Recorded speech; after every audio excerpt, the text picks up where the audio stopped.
Hello guys, welcome back to my channel. आज इस video में आगे कंटिन्यू करते हैं। जैसे कि आप सभी को पता है कि हम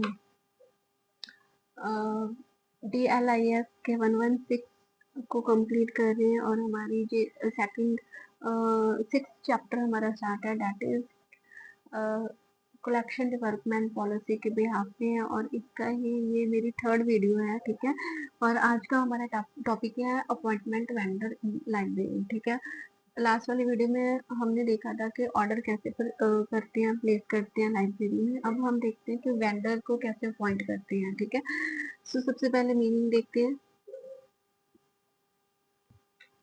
मीनिंग अपॉइंटिंग वेंडर का क्या मतलब है? मीन सिलेक्ट करना या ऑथराइज करना रिलायबल सप्लायर। वो कौन सा रिलायबल सप्लाई हो सकता है? वो कोई बुक शॉप हो सकती है, बुक सेलर हो सकता है, कोई पब्लिशर हो सकता है, कोई डिस्ट्रीब्यूटर हो सकता है, कोई एजेंसी हो सकती है। ठीक है, which provide library material. Library का कौन सा मटेरियल होता है? बुक्स होती हैं, जर्नल्स हो गए या ई रिसोर्स। समझ आई? अपॉइंटिंग वेंडर का मतलब क्या है? सिलेक्ट करना, ऑथराइज कोई भी सप्लायर को लाइब्रेरी जो कि लाइब्रेरी का मटेरियल प्रोवाइड कर सके। ठीक है, वो कोई भी एजेंसी हो सकती है, कोई पब्लिशर हो सकता है, कोई बुक सेलर हो सकता है। ठीक है, देन देखते हैं प्रोसीजर क्या है। सबसे पहले क्या, अनाउंसमेंट या एडवर्टाइजमेंट। ठीक है, लाइब्रेरी क्या करती है? इनवाइट करती है एप्लीकेशन थ्रू। किसके द्वारा? हो सकता है न्यूज़पेपर, लाइब्रेरी या वेबसाइट के ऊपर। क्या है मतलब, अपना क्या करती है, मतलब एडवर्टाइजमेंट देती है। जैसे कि एक यूनिवर्सिटी है, देखो एग्जाम्पल में लिखा हुआ है, university library advertised for book supply for different subject के। मुझे ये सब्जेक्ट के मतलब चाहिए बुक्स। ठीक है, तो वो क्या करती है, अपनी एडवर्टाइजमेंट करती है। देन क्या है, सबमिशन ऑफ एप्लीकेशन। एप्लीकेशन को सबमिट करना।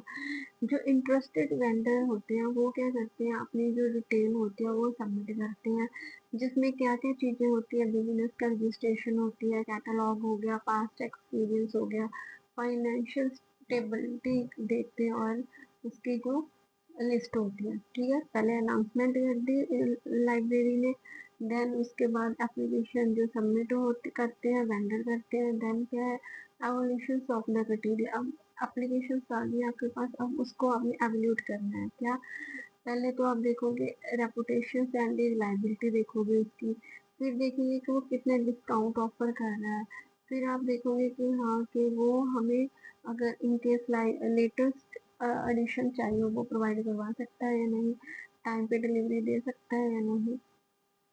जैसे कि एक वेंडर ऑफर कर रहा है 20% डिस्काउंट विद फास्ट डिलीवरी। ठीक है, और जो वेंडर भी है वो 20% दे रहा है, बट सप्लाई रेयर बुक्स, मतलब कुछ बुक्स की सप्लाई दे रहा है। तो हम क्या सेलेक्ट करेंगे? तो वेंडर इनको सेलेक्ट करेंगे। Then approval by the committee. फिर जब ये वेंडर सेलेक्ट हो गया, देन इसको अप्रूव करते हैं बाय द कमेटी। जो आपके ऑथराइज पर्सन होते हैं वो फाइनल उसको एग्री करते हैं। देन एग्रीमेंट साइन होता है। ठीक है, और यहाँ पे rate, supply time, payment term, policy जो भी कुछ होता है वो उसमें मेंशन होता है। देन मॉनिटरिंग एंड रिन्यूअल, मतलब अगर परफॉर्मेंस, वेंडर की परफॉर्मेंस को मतलब रिव्यू करते हैं रेगुलरली। पूरा परफॉर्मेंस वेंडर में भी review and new one appointed. फिर रिव्यू करने के बाद देखते हैं कि उसका काम कैसे लगा। अगर काम अच्छा लगा तो उसको रेगुलर अपॉइंट करके रखते हैं, अदरवाइज न्यू वेंडर को जगह दे देते हैं। इसमें क्या चीज़ें इंपॉर्टेंट थी, इसमें हम चीज़ें देखते हैं कि अवेलेबिलिटी देखते हैं कि क्वालिटी ठीक है, अवेलेबिलिटी ठीक है, जो है कि मेंटेन करते हैं ट्रांसपेरेंसी।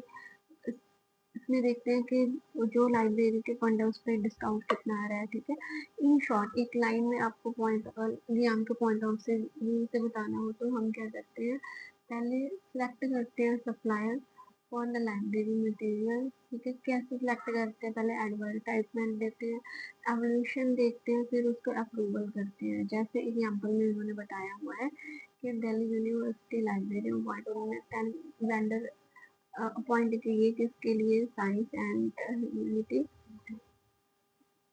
सब्जेक्ट के लिए और फिक्स डिस्काउंट पे, ठीक है। आप कुछ भी एग्जाम्पल वहाँ पे दे सकते हो, हाँ अगर एग्जाम्पल दोगे तो वेल एंड गुड है।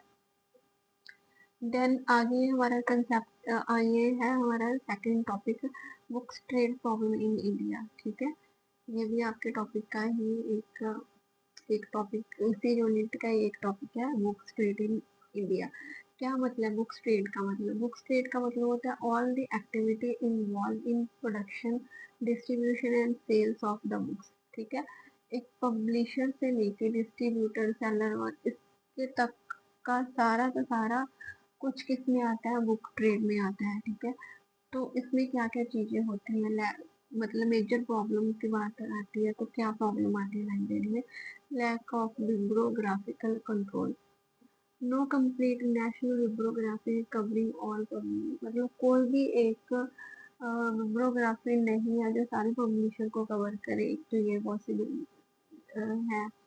डिफिकल्टी है for library to know what is publish, अब लाइब्रेरी को कैसे पता चलेगा कि ये बुक पब्लिश हो गई, ठीक है। जैसे कि स्मॉल जो पब्लिशर है वो सेंड नहीं करते हैं अपनी कॉपीज को नेशनल लाइब्रेरी कलकत्ता में, ठीक है। क्योंकि मेन जो लाइब्रेरी है नेशनल लाइब्रेरी और कलकत्ता में, जो स्मॉल होंगे, स्मॉल पब्लिशर होते हैं वो अपनी कॉपी सेंड नहीं करते, तो आधी लाइब्रेरी मतलब आधी दुनिया को तो पता ही नहीं लगता कि ये वाली बुक भी है दुनिया में, ठीक है। देन क्या है प्राइस एक्सप्लेनेशन, इसका क्या मतलब होता है कि जो बुक का प्राइस होता है समटाइम क्या होता है बहुत हाई होता है, हर एक लाइब्रेरी उसको अफोर्ड नहीं कर पाती, ठीक है। तो बजट भी इफेक्ट करता है, ठीक है। जैसे कि मेडिकल और इंजीनियर की बुक की कैसे कॉस्ट 2 to 3 times क्या है मोर देन है इन इंडिया में। अनसेटिस्फैक्ट्री डिस्ट्रीब्यूशन सिस्टम क्या मतलब है? Delay in supply of the books from the publisher to library, distribution की भी यही प्रॉब्लम है कि मतलब टाइम पे लाइब्रेरी को बुक्स नहीं सप्लाई करती है ना। जैसे कि रूरल एरिया में तो लेटेस्ट बुक्स ही नहीं है, मतलब वही बुक से पढ़ाया जा रहा है ना। तो ये चीज़ें पुअर स्टैंडर्ड है, इसमें ज़्यादा आपने डीपली नहीं जाना, जस्ट आपको थोड़ा थोड़ा पॉइंट पता होने चाहिए। इम्पोर्ट की रिस्ट्रिक्शंस होती हैं, ठीक है। हाई कस्टम ड्यूटी के टैक्स वगैरह बहुत ज़्यादा होते हैं। Lay off train book seller, मतलब बुक सेलर जो ट्रेंड है बिल्कुल, वो भी उनको भी नॉलेज कम है, ठीक है। रॉन्ग एडिशन के बुक वो दे देते हैं, रेलेवेंट मटेरियल के बुक वो बेच देते हैं, है ना। प्राइवेसी एंड कॉपीराइट का भी यहाँ पे चक्कर रहता है। देन क्या है, कोई डिस्काउंट नहीं मिलता, कोई नो फिक्स सप्लाई पीरियड के इतने टाइम पे है, जैसे कि वन वेंडर क्या है 20% डिस्काउंट दे रहा है तो अदर क्या दे रहा है उसी पे 10% है, ठीक है। तो कोई यूनिफॉर्म नहीं है उनका, मतलब हर एक वेंडर के अलग अलग अपने क्राइटेरिया बनाए हुए हैं। देन पुअर मार्केटिंग है, जो नई बुक्स आ रही है उसके एडवर्टाइजमेंट ही नहीं हो रही, पता ही नहीं लगता है कि ये वाली बुक आई है। और लैंग्वेज बैरियर का भी प्रॉब्लम है, क्योंकि इन इंडिया कहते पब्लिशर इन मैनी लैंग्वेज, वो लैंग्वेज में होती है, ठीक है।